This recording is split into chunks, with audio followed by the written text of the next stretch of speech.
Hello everybody. So Friday afternoon down at Wimborne, obviously because we had the break-in last weekend, which is a real downer, a really sad thing. But I tell you what, Michelle, Trevor, thank you for what you've been doing, and the volunteers here, just being able to cope not only with obviously the sadness of being broken into, but the generosity of people, with lots of people coming forward with the media stuff. We just had the Echo here now. Huge thanks to you. And Sharon, we salute you as well, because you're supposed to be on holiday, but I know you've been checking in to try and make sure everything's okay. So folks, as you go through the next week, just remember these guys, maybe send them a little text of encouragement.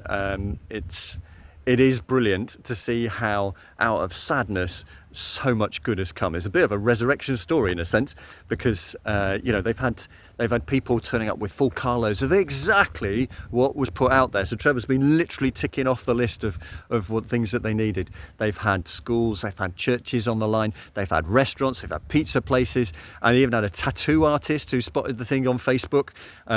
She was actually on Radio Solent with us this morning. And the presenter there said, well, Alistair, what tattoo are you going to get done then? So answers on a postcard to that one, but don't expect it to happen too quickly. But it's just been amazing how people have been generous. So I think we should be super grateful for that, but also it's a good sign of the reputation that you guys have out in the community, that people say we want to get behind and support something when something sad like this happens. So thank you across the board. And it's interesting, I was just looking at the numbers for our food bank life centres for the last year, the sort of performance measures we can find from the systems we have, and it's a nice reminder that although we sort of think it's a little bit down on last year, still the total number of vouchers fulfilled is more than 2 years ago in 22-23, and that we thought was quite a significantly big year. So it just shows the amount of work and the amount of need that's now coming down the line to us, because it's also 60% of those just need one voucher, so an immediate crisis which needs supporting and sorting out. But then there's another 20% where actually we're giving 3 or more vouchers to people in a 6 month period, because we're working with them over the long term to help them gain resilience.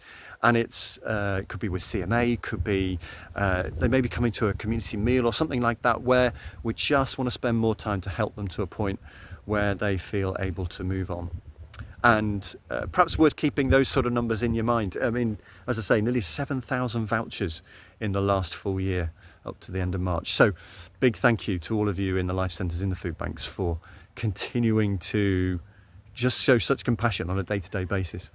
And talking of showing compassion on a day-to-day basis, 2 folk are leaving us in this coming week. So Stephen leaves us from Hope into Action Empowerment Worker role. Indeed, on his last day on Monday, which today when you see this, he's putting a new person, or helping a new person, move into our first Hope into Action house, which will now be open for nearly over 4 years.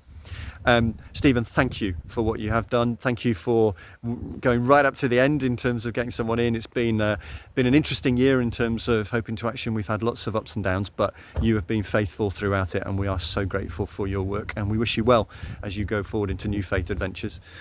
And Mikey is leaving us on Tuesday, and Mikey, wow, what a he's, again, someone who's worked right up to the last minute. We're sadly having to close the storehouse for financial reasons, but Mikey has made sure in this last month that we were able to clear the decks, to get a lot of things moved on to other projects. Some things we've had to tip, but Mikey, thank you for doing that. But thank you for all your service to us over the last 5 years.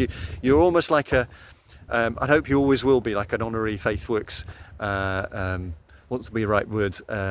Honorary member of FaithWorks. I don't know what the right word is, but you have, to see the way that you have just sort of grown and become such a key part of what we do here. So thank you, Mikey, for all that you have done. And there's going to be a little sort of toasting with cake and stuff on Tuesday afternoon, and then we'll probably come up with a breakfast somewhere where we can really possibly celebrate Mikey's last 5 years with us.